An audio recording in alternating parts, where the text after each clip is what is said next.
बड़ों को आदाब, नमस्कार, सत श्री अकाल, गुड मॉर्निंग, हाय, हेलो, छोटों को दुआ और बहुत सारा प्यार।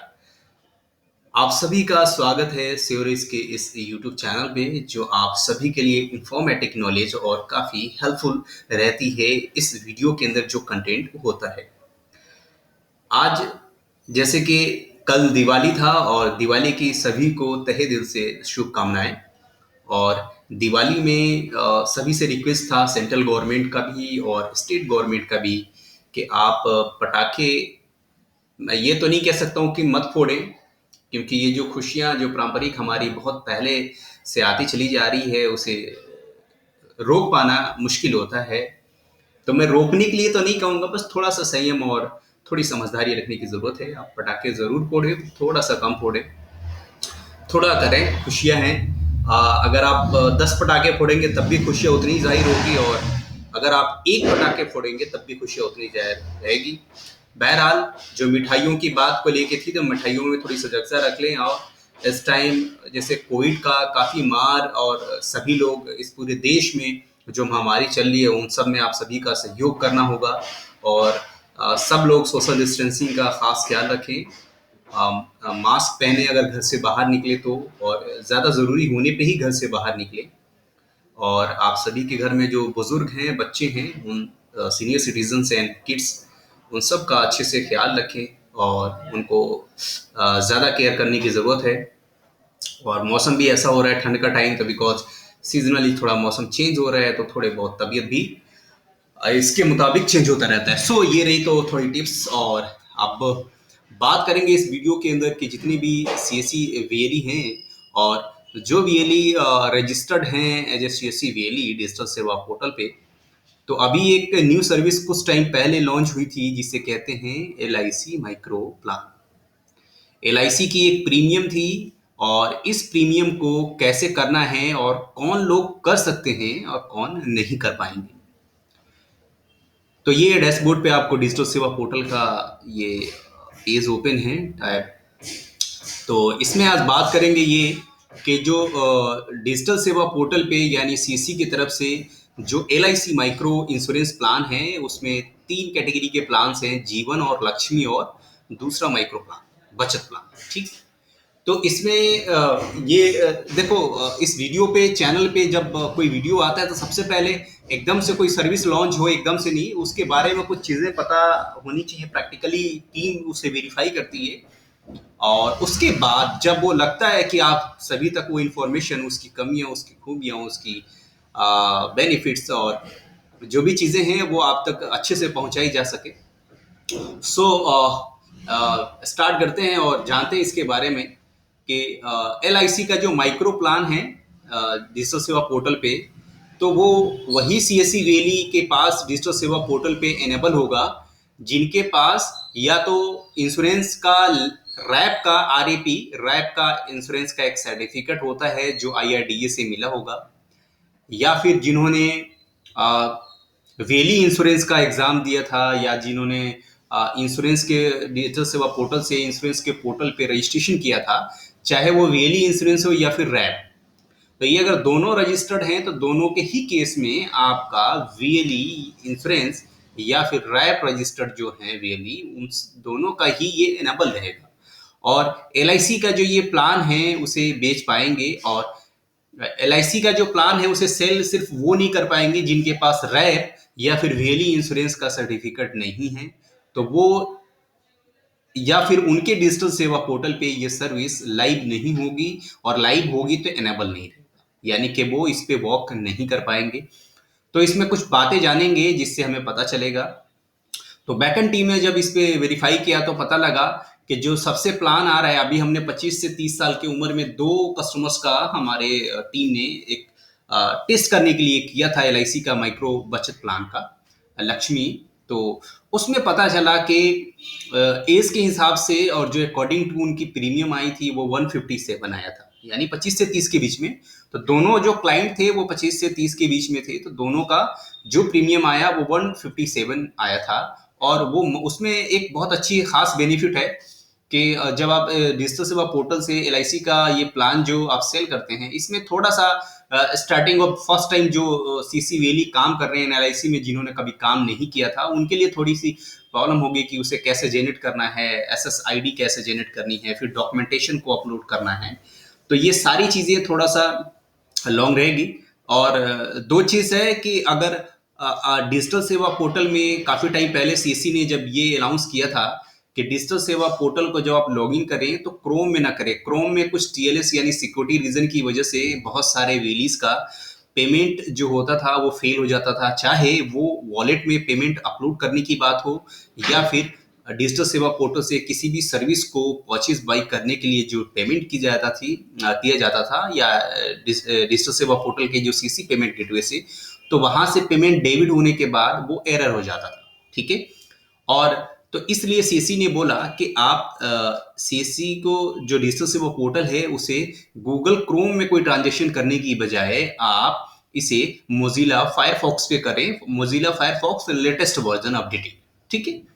तो इसलिए बट अभी क्या था, एलआईसी का बहुत सारे वेलीज हैं पैन इंडिया जो अपने सिक्योरिटी रीजन की वजह से मोजिला फायरफॉक्स में ही अपना सिस्टम ओपन कर रहे हैं, अपना ये डिजिटल सेवा पोर्टल ओपन किया जा रहा है। तो वहां से आप अगर लॉगिन करेंगे और आपके पास अगर वेली इंश्योरेंस का सर्टिफिकेट या फिर रैप का सर्टिफिकेट अगर आपके पास है, तब भी वहां पे ये एनेबल नहीं हो रहा है।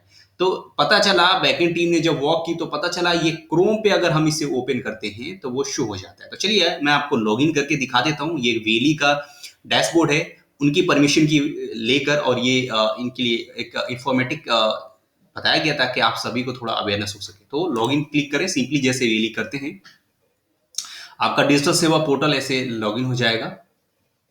ये गूगल क्रोम पे ओपन किया जा रहा है, तो आपका डैशबोर्ड इस तरह से ओपन होता है क्रोम पे। तो आप देखेंगे ये सब कुछ ऐसे होता है। तो आपको सिंपली क्या करना है, ऊपर यहाँ आना है हेडिंग पे, इंश्योरेंस पे क्लिक करना है। आप इंश्योरेंस पे क्लिक करेंगे तो यहाँ देखेंगे नीचे बहुत सारे सर्विसेज आ रहे हैं, है ना। तो आपको सिंपली क्या करना है, लाइफ इंश्योरेंस पे क्लिक कर देना है। तो आप देखेंगे एलआईसी माइक्रो इंश्योरेंस पोस ये एनेबल हो गया है। अब आप यहाँ पे क्लिक करेंगे, मोजिला फायरफॉक्स पे एनेबल नहीं हो रहा है ना, ये सिर्फ क्रोम पे है। तो अभी मैं आपको क्रोम पे दिखा रहा हूँ। फिर यहाँ पे सिंपली राइट साइड में आप देखेंगे डिजिटल सेवा कनेक्ट का ऑप्शन आ रहा है, वहां पे क्लिक कर दें। ध्यान रहे क्लिक करते वक्त आपका डिजिटल सेवा पोर्टल लॉगिन होना चाहिए, तो ऑटोमेटिकली लेगा। और अगर नहीं होगा तो वहां पे आपको डिजिटल सेवा पोर्टल की आईडी और पासवर्ड डालना होगा। तो ये सीसीआईडी ओपन हो जाता है। चलिए अब यहाँ पे कुछ चीजें हैं जो देख लेते हैं। अब ये ओपन हो जाता है जो सीसी का है, eSeva.csccloud.in LIC, है ना, स्लैश LIC। तो इसमें तीन बचत इसमें दिया गया है प्लान, LIC न्यू भाग्य लक्ष्मी, LIC न्यू जीवन मंगल, LIC माइक्रो बचत। तो अभी क्या है, सीएससी की तरफ से बताया जा रहा है कि LIC न्यू जीवन मंगल जो है, ये जो दूसरा वाला प्लान और LIC माइक्रो बचत प्लान, ये दोनों प्लान पे पेमेंट गेटवे से कुछ इशू हो रहा है, पेमेंट डेबिट हो जा रहा है, एसएसआईडी कभी होती है जनरेट, कभी नहीं होती, या कुछ एरर हो जाता है। तो इसलिए आज इस दोनों वीडियो के बारे में फिर, या दोनों जीवन मंगल और माइक्रो बचत के बारे में फिर अगले वीडियो में आपको डिटेल में बताया जाएगा। फिलहाल अभी जो बात करेंगे वो LIC न्यू भाग्य लक्ष्मी के बारे में। तो चलिए यहाँ क्लिक करते हैं। तो सबसे पहले होम पे आते हैं और इसके बारे में जानते हैं कि ये जो प्लान है, इस प्लान को कौन कर सकता है और कैसे हो सकता है, यानी किस कस्टमर के लिए ये प्लान है। तो यहाँ पे आप देखेंगे एलिजिबिलिटी क्या है कि मिनिमम जो एज होनी चाहिए, यानी कि LIC भाग्य लक्ष्मी, इसमें जो प्लान है वो मिनिमम 18 साल कंप्लीट हो चुका होना चाहिए जिस कस्टमर का आप करेंगे। मैक्सिमम एज जो रहेगा वो 55 ईयर नियर बाई बर्थडे, यानी बर्थडे से उनका गिना जाएगा। मैक्सिमम एज मैच्योरिटी जो होगी वो 65 ईयर्स होगी नियर बर्थडे। मैच्योरिटी का मतलब जब आपके प्रीमियम जो लास्ट टाइम होगा वो 65 तक ही हो पाएगा आपके डेट ऑफ बर्थ के हिसाब से।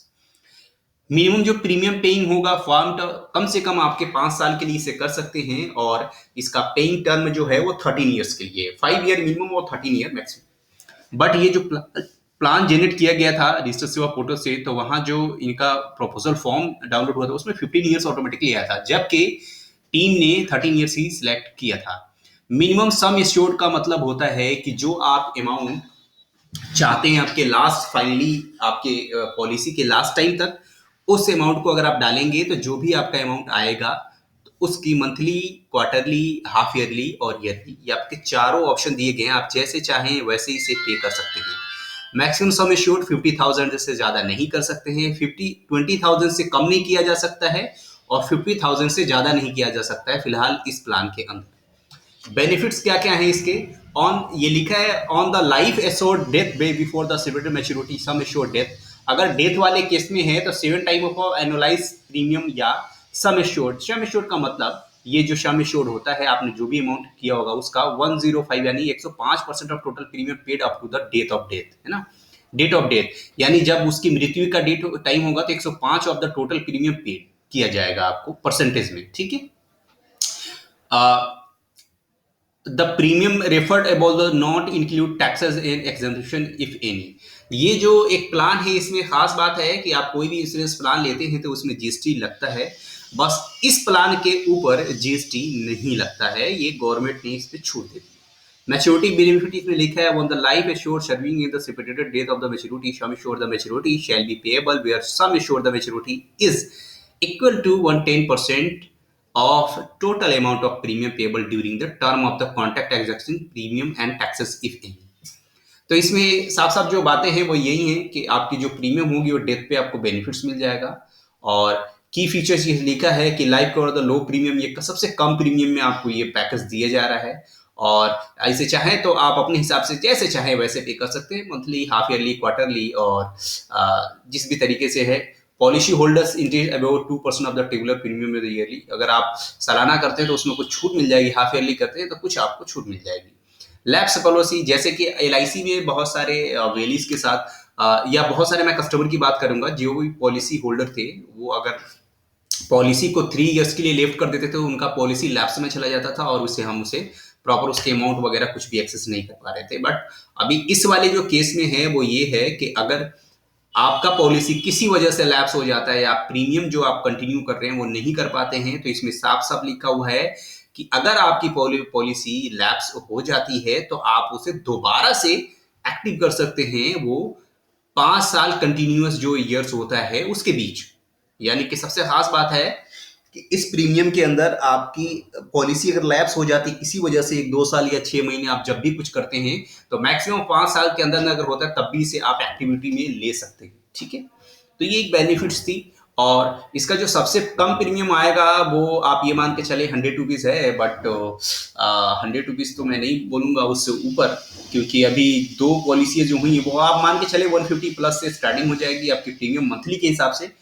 तो ये बहुत खास प्रीमियम का ऑप्शन है, ये चाहे तो आप सभी का कर सकते हैं, बहुत अच्छा प्लान है और कुछ ज़्यादा इशू नहीं है इसके अंदर और सबसे इजी है।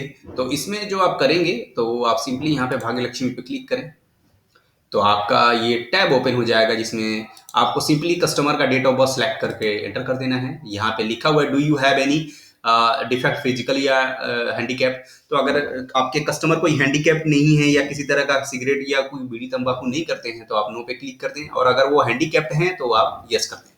जेंडर में आप मेल या फीमेल, ट्रांसजेंडर जो भी आपके केस में है वो आप एंटर कर दें। टर्म, यहाँ पेइंग टर्म लिखा है, यानी पेइंग टर्म को आप समझ लें। पेइंग टर्म वही टर्म है जो मिनिमम 5 साल के लिए आप इसे डिपॉजिट कर सकते हैं अपनी मैच्योरिटी अमाउंट को, या फिर आप मैक्सिमम 13 ईयर्स के लिए कर सकते हैं। तो आप जो भी ईयर होगा वो आप यहाँ पे ईयर एंटर कर दें। आपका मिनिमम 5 ईयर रहेगा और मैक्सिमम 13 ईयर रहेगा, जो भी आपके हिसाब से आ रहा है वो आप कर दें। अब आते हैं sum assured amount. Sum assured वो अमाउंट है जो आप के प्रीमियम की लास्ट अंतिम तिथि तक जो आपको पैसे दी आप चाहते हैं उसी के हिसाब से आपको यहाँ पे एंटर करना होगा। तो मिनिमम जो होता है वो 20,000 होगा और जो मैक्सिमम होगा वो 50,000 होगा। तो जो भी आपके हिसाब से आ रहा है वो आप कर दें और आप यहाँ पे देख लें monthly, quarterly, half yearly, yearly, यानी कि पेमेंट कैसे आप करना चाहते हैं तो वो आपको यहाँ पे ऑप्शन दिख जाएगा। आप चाहो तो यहाँ पे जो भी आपके हिसाब से सुटेबल हो वो आप क्लिक कर दो। मंथली बेस ज़्यादा इजी रहता है तो इसे वैलिडेट कर दो। आपका पेज ओपन हो जाएगा और वहाँ पे क्लाइंट्स की सारी इंफॉर्मेशन डिटेल आपको फिल करनी होती है और डिटेल फिल करने के बाद कस्टमर का वहाँ सब कुछ हो जाता है सारी डिटेल फिल करने। तो एक सेकेंड मैं चलिए आपको दिखाई देता हूँ कि इसे फिल कैसे, किस तरीके से कैसे करना है। तो जैसे मेरे वाले केस में अगर क्लाइंट का डेट ऑफ बर्थ जो है वो 99 है जैन, चलो तो मैं डाल देता हूँ 5 जैन 1990, ठीक है। इसके केस में ऐसे है 13,000 ये करना चाहते हैं मंथली। अभी इसे वैलिडेट करते हैं, जेंडर में वैलिडेट करते हैं। वैलिडेट के बाद आप देखेंगे ना, मैंने क्या बोला था 156 157, तो इनका 156 आ रहा है और एज इनकी 22 ईयर्स। वैलिडेट करते हैं, आगे बढ़ते हैं। और यहाँ पे कस्टमर का पूरा डिटेल फिल करना है, यानी कि फर्स्ट नेम कैपिटल में, last name middle name last name, ठीक है। मोबाइल नंबर कस्टमर का और ईमेल आईडी, उनका फादर नेम, रेजिडेंट किस टाइप के हैं, यानी कि आप इंडियन है, नॉन एनआरआई है तो एनआरआई, और इंडियन रेजिडेंट तो इंडियन, इंडियन पे आप क्लिक कर दें। और इनका परमानेंट एड्रेस जो भी है वो डाल दें। और अगर कोई रेजिडेंट, कई बार ऐसा होता है कि क्लाइंट आपका रहने वाला कहीं और का है, यानी परमानेंट कहीं और का है, रहता यहाँ पे है ना, रहता कहीं और, तो आप परमानेंट एड्रेस में परमानेंट एड्रेस डालें, और जहां अगर अभी प्रेजेंट एड्रेस में जहां रह रहे हैं वहां पे आप डाल सकते हैं। अगर दोनों एड्रेस में सेम है परमानेंट है तो same as a permanent address कर सकते हैं। एज प्रूफ यहाँ पे लिखा गया है, यानी एज का मतलब उनके जन्म या जन्म तिथि की जो डिटेल है वो आपको देनी पड़ेगी। तो इसमें बहुत सारे ऑप्शन हैं, आप चाहें तो कोई भी एक ऑप्शन फिल करके आप वहां पे कर सकते हैं। सबसे इजी होता है Aadhaar with full date of birth, या उस केस में अगर गलती है कुछ है तो आप चाहें तो स्कूल का सर्टिफिकेट दे सकते हैं, जैसे हाई स्कूल की मार्कशीट या सर्टिफिकेट, उसके अंदर 10th में आपको लिखा होता है डेट ऑफ बर्थ। आप driving licence, defence ID card, employ का सर्टिफिकेट, पैन कार्ड, ये कॉलेज सर्टिफिकेट, आप जो भी चाहे डोमिसाइल, ये सब चीजें आप उसमें दे सकते हैं। और आइडेंटिटी प्रूफ में आप दे सकते हैं PAN card, driving licence, passport, voter card, जो भी आपके पास है। तो आजकल आधार इजीली चलता है, आप आधार पे क्लिक कर सकते हैं। ऑक्यूपेशन, यानी कि आपके कस्टमर क्या करते हैं, तो जो भी इस केस में है, हाउस वाइफ है, क्या है क्या नहीं है, वो सब आप अपनी क्लिक कर दें। और उनकी नेचरिटी ऑफ ड्यूटी क्या है, तो जो भी है वो आप क्लिक कर सकते हैं। आर्मी है, सर्विस है, अनएम्प्लॉयड है, सिविल एविडेंस है, हैजार्ड है, बिजनेस है, या पुलिस सर्विसेज में, किसी भी सर्विसेज में वो आप क्लिक कर सकते हैं। प्रीवियस पॉलिसी, अगर कोई आपके पास पहले से कोई पॉलिसी एलआईसी की है तो आप यहाँ पे डाल सकते हैं, प्लान डाल सकते हैं, टर्म पॉलिसी का डाल सकते हैं, और मोड वगैरह उसका क्या है वो सारी डिटेल आप यहाँ पे एंटर कर सकते हैं। उसके बाद आता है लास्ट आपका ये नॉमिनी का पॉइंट है, तो आप नॉमिनी पे क्लिक करें। सिंपली नॉमिनी या अपॉइंटी क्या करना चाहते हैं, तो नॉमिनी करना चाहते हैं आप नॉमिनी क्लिक कर दें। नॉमिनी का फुल नेम और उनका एज कितने साल के हो चुके हैं, आपके रिलेशन में क्या लगते हैं, यानी कि कस्टमर का उनसे क्या रिलेशन है, फादर मदर हस्बैंड वाइफ या सन डॉटर क्या है, ब्रदर सिस्टर, जो भी है वो आप एंटर कर सकते हैं। नॉमिनी का फुल एड्रेस आप एंटर करके, और यहाँ पे लिखा गया है कि क्या if you like being proposed A security under the same plan, तो यस या नो, जो भी आपके कंडीशन में है वो आप क्लिक कर सकते हैं। हेल्थ में ये सिर्फ आपको कस्टमर की हेल्थ पूछा गया है कि are you in a good health, yes कर दें आप। अगर आपके केस में कस्टमर का हेल्थ सही नहीं है तो नहीं करें। Currently under the treatment of the suffering of the disease, अगर कोई आपके तीन आपने करेंटली अगर कोई बीमारी या कुछ है आपकी ट्रीटमेंट चल रहा है तो वो आप यस या नो में अपने केस में कर सकते हैं। ट्रीटमेंट कोई अगर लास्ट 3 ईयर में चला है या नहीं तो आप कर सकते हैं। हॉस्पिटलाइजेशन ड्यूरिंग लाइफ 3 ईयर में कोई हॉस्पिटलाइजेशन आप हुए थे एडमिट या नहीं, तो वो आप क्लिक कर सकते हैं। अब आते हैं बैंक डिटेल के अंदर। बैंक डिटेल में लिखना है अकाउंट होल्डर नेम, तो अकाउंट होल्डर नेम वही रहेगा जो एलआईसी का होल्डर है। उसके बाद उसके अकाउंट नंबर, आईएफएससी कोड, और बैंक का अकाउंट नंबर, सेविंग या करेंट किस टाइप का है वो आप इसे एंटर कर सकते हैं। अब आते हैं एजेंट क्रेडेंशियल रिपोर्ट के अंदर। यहाँ पे आप एज इट इज, ये 00 आ रहा है, ये ऑलरेडी आ रहा है, इसको कुछ नहीं छेड़ना है। यहाँ पे लिखना है स्टेट ऑफ द हेड, तो गुड में कर दें या नॉट गुड, जो भी है उस कंडीशन में कर दें, ठीक है। आप गुड में क्लिक कर सकते हैं।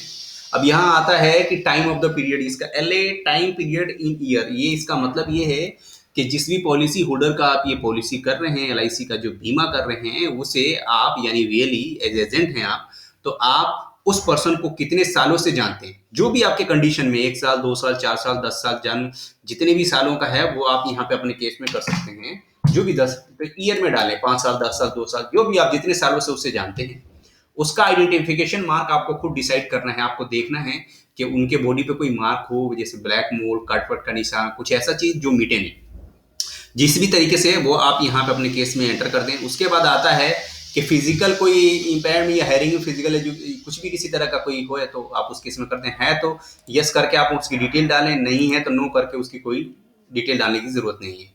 अब यहाँ पे assured age correct as the settlement proposal लिखा है कि agent assessment of the life assured age is correct as per the stated in proposal, यानी कि जो भी उसने प्रपोजल फॉर्म या जो भी वो भरना चाहता है वो एजेंट ने सब चेक कर लिया है तो आप यस कर दें।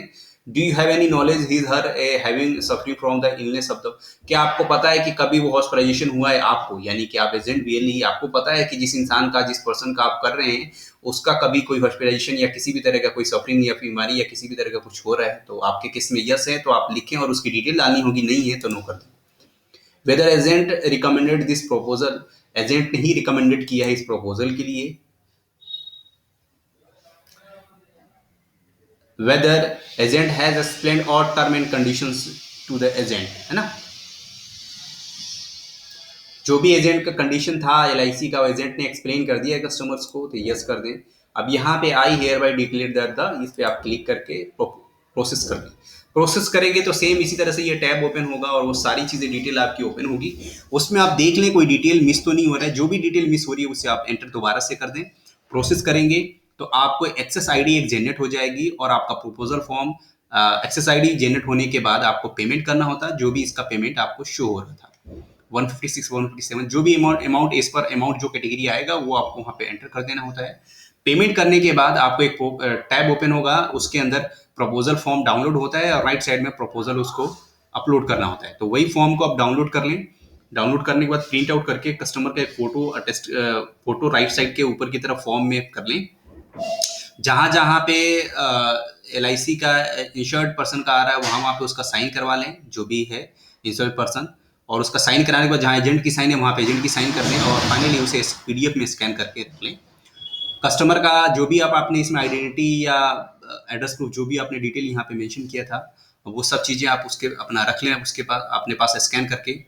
कोशिश करें कि फ़ोटो और जो साइन होता है वो JPG में होना चाहिए और इनका कस्टमर का जो प्रपोजल फॉर्म है वो PDF में हो। कस्टमर का कोई इनकम का प्रूफ होना चाहिए, जैसे सैलरी स्लिप 3 मंथ का हो गया, वो PDF में इनबिल्ट कर दें, आप उसको मर्ज में करके स्कैन कर लें। या फिर किसी भी तरह का प्रमाण पत्र या इनकम प्रूफ हो गया, इनकम टैक्स का ITR का फाइल हो गया, कुछ भी एक प्रमाण आपको वहाँ पे शो करना होगा कि इनकी सैलरी आती है या ये इनकम इनको मिलती है, ये कमाते हैं। और वो सारी डिटेल आप उसको डालने के बाद सभी को आप स्कैन प्रॉपर तरीके से अपलोड कर दें। अपलोड होने के बाद आप उसे छोड़ दें और CC टीम को ये सारी डिटेल वहाँ पे फॉरवर्ड हो जाएगी LIC की टीम को, और LIC टीम वेरीफाई कर लेगी। क्रॉस चेक करने के बाद अगर कुछ आपका होता है तो आपको कुछ टाइम बाद बता दिया जाएगा, और अगर नहीं होता है तो एक्सेस होकर आपका पॉलिसी का जो भी डॉक्यूमेंट है वो कस्टमर के एड्रेस तक पहुंच जाएगा। सो ये वीडियो काफ़ी इन्फॉर्मेटिव थी और ये न्यू एक सर्विसेज हमारे वेली भाई और प्रिजनों के लिए ये निकल CC ने बहुत अच्छा प्लान दिया हुआ है और ये एक अर्निंग करने का जरिया भी है। तो CC के साथ जुड़े रहने का यही एक फ़ायदा है कि कुछ ना कुछ आए टाइम के नई नई चीज़ें आती रहती हैं। और हाँ, एक चीज़ ये बता दूंगा इसमें कि जो कस्टमर का प्रीमियम है उस आप प्रीमियम को जो आप पेमेंट करोगे तो आपके वॉलेट से 10 या 20 रुपया कम कटेगा। तो ये कहने का मतलब है टोटल के कस्टमर का जब भी आप पेमेंट करोगे तो इतना कम कटेगा। तो अगर 1 साल का किसी का पेमेंट आप करते हो तो आप ये मान के चलो 10% आपका प्रॉफिट होता है। तो ये आप मान के चलें आपके कंडीशन में क्या है। अगर कस्टमर मंथली करना चाहता है तो मंथली, अगर आपको आपके DM या DC से ये प्रेशर हो रहा है कि भाई आप प्रीमियम करो, है ना, तो इस कोरोना काल में सबके पास इतना ज्यादा पैसा है नहीं कि कोई कस्टमर आपके पास आके 1 साल का प्रीमियम पूरा जमा करवा दे, 2000 3000 4000 जो भी उस केस के अकॉर्डिंग टू आ रहा है। तो इसलिए मंथली किया जाता है ताकि वो हर महीने उतनी इजीली वो थोड़ा थोड़ा पैसे करके दे सकता है। तो जब भी आप मंथली पेमेंट इसका करेंगे तो आपको 15 20 या 10 रुपये 12 रुपये 13 रुपये ऐसे मिलते हैं। तो आप मान के चलें कि अगर एक प्रीमियम आप पूरा एनुअल का प्लान किसी को करते हो तो आपके वॉलेट से 10% का ऐसा कुछ मार्जिन बताया जा रहा है। जो इसका चार्ट है, चार्ट अपने DM डिस्ट्रिक्ट मैनेजर या डिस्ट्रिक्ट कोऑर्डिनेटर से ले लें। LIC के जो भी चार्ट्स हैं हर एक प्लान के लिए, तीनों प्लान के लिए, और उसमें कमीशन आपके चार्ट्स क्या है वो आपको कंफर्म कर देंगे।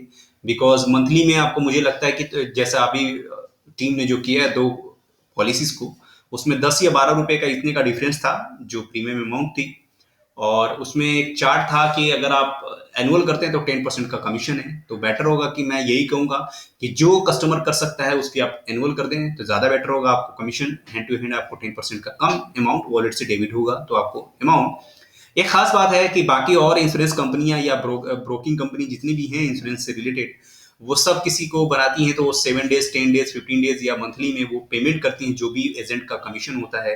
बट डिजिटल सेवा पोर्टल पे CC के माध्यम से जुड़ने का एक हमारे को बहुत अच्छा बेनिफिट है कि हम चाहें, आप चाहे कोई भी व्हीकल इंश्योरेंस करें, आप मोटर इंश्योरेंस जैसे बाइक का, कार का, या किसी भी तरह का हेल्थ इंश्योरेंस, कोई भी आप प्लान अगर आप परचेज वहां से करते हो, किसी कस्टमर को सेल करते हो, तो खास बात है कि आपका जो भी प्रीमियम अमाउंट होता है वो कमीशन आपको उतना उसमें जोड़कर और उतना प्रीमियम से कम काटा जाता है, ताकि आप समझें कि आपके वॉलेट से वो पैसा उतना कम कटेगा। यानी कि माना ये जाए कि जो भी CSC डिजिटल सेवा पोर्टल से इंश्योरेंस किया जाता है तो हमें कमीशन इंस्टेंट मिल जाएगा। यानी जो भी आपका कमीशन होता है आपकी टोटल प्रीमियम में जो कमीशन है वो माइनस करके जो अमाउंट बचता है वो काटा जाता है। यानी कि आपका तो अमाउंट आपके वॉलेट में रह गया तो आपको कमीशन तो इंस्टेंटली हो गया। तो इसमें एक खास बेनिफिट है CSC डिजिटल सेवा पोर्टल के माध्यम से। तो आप इंश्योरेंस में अच्छा काम करें, और जो भी डिजिटल सेवा पोर्टल पे जो सीएससी हैं जो यूसीएल में वर्क कर रहे हैं, और वो अपनी बैंकिंग को पोर्टल को एक्टिव रखें, डेली लॉगिन करें, कुछ ना कुछ थोड़े बहुत ट्रांजेक्शन करें। ये नहीं कि अपने आधार कार्ड में बहुत ज़्यादा बिजी हो जाएं। इससे क्या होगा, आधार इनएक्टिव भी हो सकता है। तो इससे बचने के लिए बैंकिंग की सुविधाएं आपको कंटिन्यू लेनी है। बार बार ये श्योरेस्ट टीम आपको बताती है, और हर चैनल में हर वीडियो के अंदर आपको ये बताया जाता है कि जो पहले सीएससी डिजिटल सेवा पोर्टल यानी जो सीएससी से आधार का काम होता था, वो सीएससी एसपीबी थी। सीएससी एसपीबी अभी भी संस्था सीएससी के अंदर है, काम कर रही है और भी बहुत चीज़ों पे। बट अभी जो यूसीएल आधार का काम है वो सिर्फ सीएससी बैंक बीसी एजेंसी को दिया गया है। यानी मेन जो रजिस्टर्ड है वो सीएससी गवर्नेंस पहले भी था और अभी है, पर एजेंसी जो है वो सीएससी बैंक बीसी है। तो ये बात आप ध्यान से रखें। सीएससी बैंक बीसी का मतलब है जब तक आपकी बैंक बीसी चलेगी तब तक आपकी यूसीएल चलेगा। ये बात ध्यान से समझ लीजिए। जब तक आपका बैंक बीसी चलेगा तब तक ही आपका सीसी यूसीएल चलेगा। तो इसलिए यूसीएल आधार में वर्क करना है तो बैंक बीसी में दिन में लॉगिन करते रहें, कुछ ना कुछ थोड़ा बहुत ट्रांजेक्शन करते रहें, है ना, ताकि आपका ये एक्टिव रहे। और अब चलिए, ये क्रोम के अंदर आपको सारी चीज़ें बता दी गई है कि इसे लॉगिन करने का, इसके प्रीमियम का, इसकी सारी चीज़ें का प्रोसेस कैसे है। अब दूसरा जो तरीका वो था कि क्रोम में जिन्होंने सिक्योरिटी रीजन की वजह से कर रहे थे, तो क्रोम में आप देखेंगे तो ये जैसे डिजिटल सेवा पोर्टल लॉगिन है, आप सिंपली इंश्योरेंस पे क्लिक करें। मैं इसे दोबारा से लॉगिन कर लेता हूं बिकॉज क्रोम पे लॉगिन था इसलिए। तो अब इसे दोबारा से जब लॉगिन करेंगे तो शायद हमारे यहाँ पे शो करें।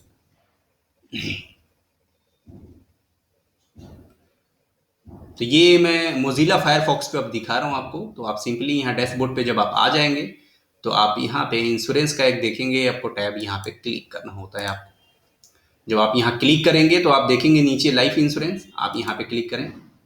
अब देखें कि पहले ये मोजिला फायरफॉक्स पे शो नहीं हो रहा था कल तक भी, अब ये LIC micro insurance Mozilla Firefox पे शो हो रहा है। सो अब ये मैं अभी चेक कर पा रहा हूँ, जैसे कि अभी 2-4 दिन पहले ये चेक किया जा रहा था तो ये मोजिला फायरफॉक्स पे नहीं शो हो रहा था। बट अब मोजिला फायरफॉक्स पे ये LIC माइक्रो इंश्योरेंस का पोस्ट जो है वो एनेबल है, ये देख रहे हैं, और क्लिक करने पे हो रहा है, कोई इशू नहीं है। तो अब आप इसे मोजिला फायरफॉक्स पे भी आपके लिए गुड न्यूज़ है कि आप कर सकते हैं। बट ये कुछ टाइम पहले, कुछ दिन पहले की बात है, अभी 1 दिन 2 दिन पहले की बात, कि ये मोजिला फायरफॉक्स पे इनेबल नहीं हो रहा था, ये सिर्फ गूगल क्रोम पे हो रहा था। बट अब गूगल क्रोम पे भी हो रहा है, और गुड न्यूज़ है कि मोजिला फायरफॉक्स पे भी आप इसे एक्सेस कर पाएंगे, और आप ज़्यादा से ज़्यादा इसे सेल करें। टारगेट तो आपके पास बहुत सारे डीएम का, डीसी का आता है कि आप एक दिन में 5 करें, पॉसिबल तो नहीं होता है। अगर हाँ आप चाहें तो कर सकते हैं। अगर आपको सिर्फ टारगेट ही पूरा करना है तो आप सोचेंगे कि कोई कस्टमर आपके पास आके एनुअल प्लान ले ले LIC का, तो पॉसिबल नहीं हो पाएगा कोरोना टाइम में कि कोई कर ले। अगर आपको सिर्फ टारगेट पूरा करना है तो यही होगा कि मंथली आप बेसिस पे सब किसी का करो, 10-20 रुपये आपको मिलता रहेगा, आप कस्टमर से कुछ एक्स्ट्रा ले नहीं सकते हो बिकॉज की इंश्योरेंस है ना। तो ये एक खास बेनिफिट था, और ये प्लान जो था वो सीसी में काफ़ी सस्ते में, LIC से जो ये प्लान है वो काफ़ी सस्ते में है। तो हर कोई गरीब या अमीर सबका एक करा छोटा छोटा इंश्योरेंस आप करा दो, है ना। ये उनके लिए भी एक सोशल वर्क हो गया, अच्छा हो गया, किसी का भला हो जाता है, गरीब आदमी है ना। कोई भी गरीब इंसान है उसको कर दो, जैसे ठेली चलाने वाला गरीब हो, मजदूर हो, उन सबका छोटा सा इंश्योरेंस प्लान 20,000 रुपये का भी कर दो उसको, है ना। तो मैच्योरिटी 20,000 भी कर दोगे आप तो थोड़ा थोड़ा महीने का 100-150 तो वो भर सकता है। तो वो कितना भी गरीब इंसान है 100-150 रुपये तो महीने का भर सकता है इजिली, उसको कोई बहुत बड़ा इशू नहीं है। तो ये तो काफ़ी बेनिफिट रहा आप लोगों के लिए। दूसरा कि डिजिटल सेवा पोर्टल के साथ जब भी जुड़े हैं तो सीसी बैंक बीसी में काम करें, ट्रांजेक्शन करें, सीसी में वर्क करते रहें, आप कुछ ना कुछ आप ट्रांजेक्शन करें। और भी LIC के अलावा और भी बहुत सारे सर्विसेज हैं सीसी में। आप अपने गांव में कभी संडे के दिन या कभी भी जब आपका यूसीएल आधार में जैसे संडे वाले दिन क्लोजिंग होती है, तो आप उस दिन कोई एक कैंप लगा लें, अपने स्टाफ को लेके गांव गांव अपने आसपास एरिया में एक कैंप लगा लें छोटा सा। वहाँ पे इलेक्ट्रिसिटी बिल का जो है वो कलेक्शन कर लें आप। तो कलेक्शन में भी आपको अच्छा मार्जिन है, 10 रुपये, 12 रुपये, 20 रुपये, 25 रुपये, हर लोकेशन में अलग अलग है। तो आपके अकॉर्डिंग टू आपके स्टेट में अपने डीएम से बात करें, डिस्ट्रिक्ट मैनेजर से, वो बताएगा आपको कि आपके एरिया में कितने कितने का, कौन कौन से में कितना कमीशन है। तो बिजली का भी बिल आपका अच्छा कलेक्शन मिल जाएगा, तो आप वहाँ से आपको सर्टिफिकेट भी मिल सकता है आपके बिजली विभाग से। और दूसरा कि आपकी ट्रांजेक्शन सीसी डिजिटल पोर्टल सेवा पोर्टल पे कनेक्ट कंटिन्यू रहनी चाहिए। अभी ई डिस्ट्रिक्ट का कोई सर्विस अभी लॉन्च हुआ है, बट अभी ई डिस्ट्रिक्ट पे कुछ काम चल रहा है। उत्तर प्रदेश में ये सुविधा सीसी को मिली हुई है, और सीसी ने अभी कुछ डिस्ट्रिक्ट के अंदर हुआ है, कुछ डिस्ट्रिक्ट के अंदर अभी सीसी कनेक्शन अभी कनेक्टेड नहीं हुई है। तो जिस भी यूपी के अंदर, उत्तर प्रदेश के अंदर जिस भी डिस्ट्रिक्ट के अंदर ये सीसी के तरफ से जो ई डिस्ट्रिक्ट, यूपी का ई डिस्ट्रिक्ट पोर्टल उनको मिल चुका है, तो वो उस पे काम कर रहे हैं। जल्द ही सबका रजिस्ट्रेशन का प्रोसेस चल रहा है, और रजिस्ट्रेशन का पोर्टल पे जो इसने भी रजिस्ट्रेशन कर दिया है उनका वेरीफाई हो जाएगा। वेरीफाई होने के बाद और सीएससी उनको फिर लॉगिन का एक्सेस दे देगी ई डिस्ट्रिक्ट पोर्टल पे, तो वहाँ से आप आए जाति निवास लोगों का ईजिली बना पाएंगे। जो ज़्यादातर लोग जनसेवा केंद्र या यहाँ वहाँ भागते थे, वो सीसी डिस्ट्रिक्ट सेवा पोर्टल पे ही होगा। और अभी ऐसा सीसी से कहा जा रहा है कि first come first serve, but first come first serve नहीं होगा, क्योंकि डिस्ट्रिक्ट सेवा पोर्टल पे जिस भी सीसी का अच्छा ट्रांजैक्शन है, जो सीसी really अच्छा काम करता है, तो उन्हीं को दिया जाएगा। ऐसा नहीं है कि first come first serve. First come first serve का मतलब है आप जल्दी से रजिस्ट्रेशन कर लो, है ना, आप उसमें चूक ना हो जाओ, आप भूल ना रखो अपना। ये काफ़ी इन्फॉर्मेटिव वीडियो थी। मुझे आशा है और उम्मीद भी है कि आप सभी को ये वीडियो अच्छी लगी होगी, और अगर आपको अच्छी लगी है तो वीडियो को लाइक कर दें, ज़्यादा से ज़्यादा शेयर करें, और कोई प्रॉब्लम, कोई इश्यू, कोई या किसी भी तरह का सुझाव, या आपके मन में कोई विचार, किसी भी तरह की कोई क्वेश्चन क्वेरी है, तो आप हमें कमेंट बॉक्स में बता सकते हैं। सेवरस टीम आपकी मैसेज मुझ तक पहुंचा देगी, और उस पर किसी और इन्फॉर्मेटिव नॉलेज के लिए आप वीडियो चाहते हैं तो प्लीज़ आप हमें उसे कमेंट बॉक्स में बता सकते हैं। चैनल पे आप नए हैं तो चैनल को प्लीज़ सब्सक्राइब ज़रूर कर लें, ताकि हमें मोटिवेशन मिलता रहता है आने वाली नई नई इन्फॉर्मेटिव वीडियो बनाने के लिए। तब तक अपना और अपनों का ख्याल रखें। जय हिंद, लव यू ऑल।